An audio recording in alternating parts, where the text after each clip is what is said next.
So, the rain buckets are absolutely full to the brim.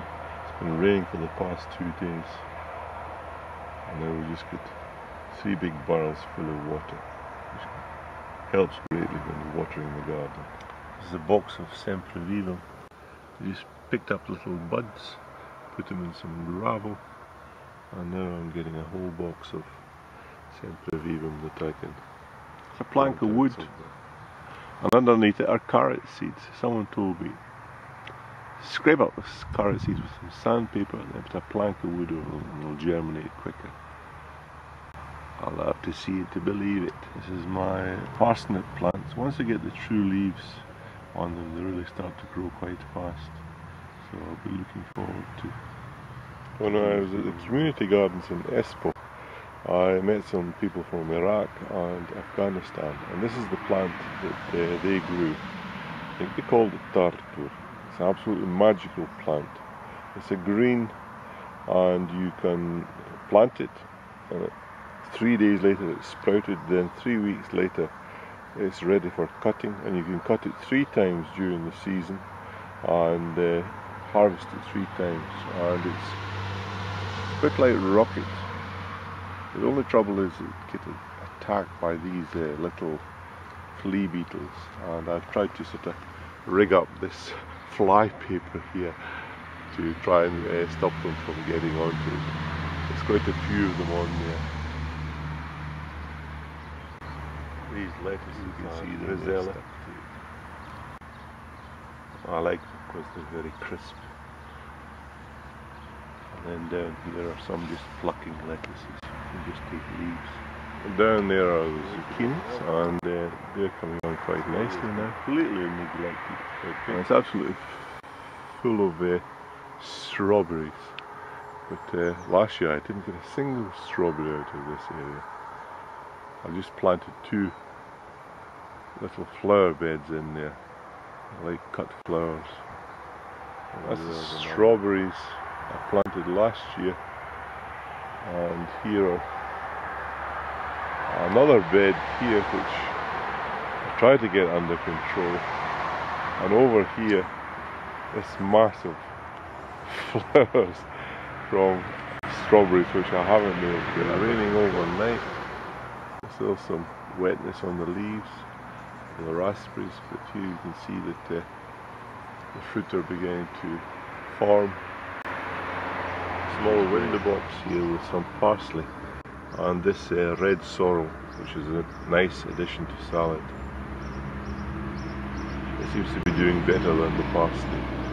This is Rosamunda, Arcaria apteke rosu, which is, I suppose, striped apothecary's rose. My wife planted a couple of these last year. All these banana skins round about it. She's read somewhere that banana skins are good for roses. So every time we eat a banana, we cut it up and put the banana skin around here. And it's already got some buds on it. So it'll be interesting to see what colour of rose comes out. The problem with flower beds is that the flowers die. These alliums have lost all their colour now, and there's only the seed pods left. And then the rest of the bench just looks green. There's absolutely no colour in it. Alchemella mollis might give you some yellow, but everything else is gone. Although there are some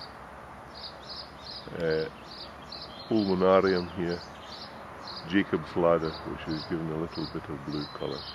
But other than that, it's just green. I have to figure out what better flowers to put in here so there's a succession.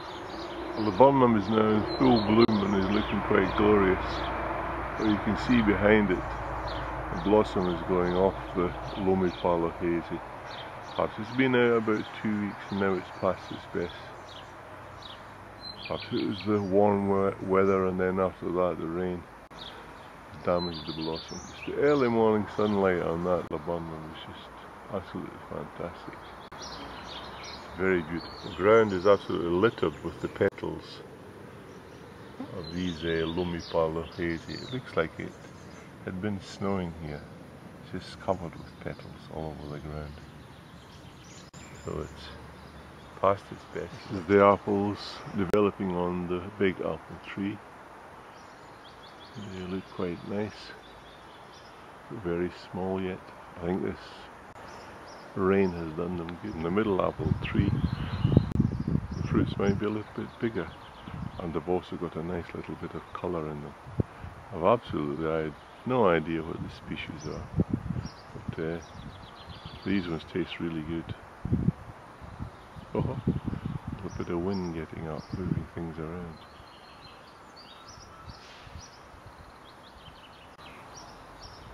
On the small apple tree, you'd be hard pressed to find any apples, and many of the blossoms just are there and they just haven't set. I don't know what's wrong with it. I'll have to sort of prune this tree back, but it's not in very good condition and hardly any. This tree has got berries on it.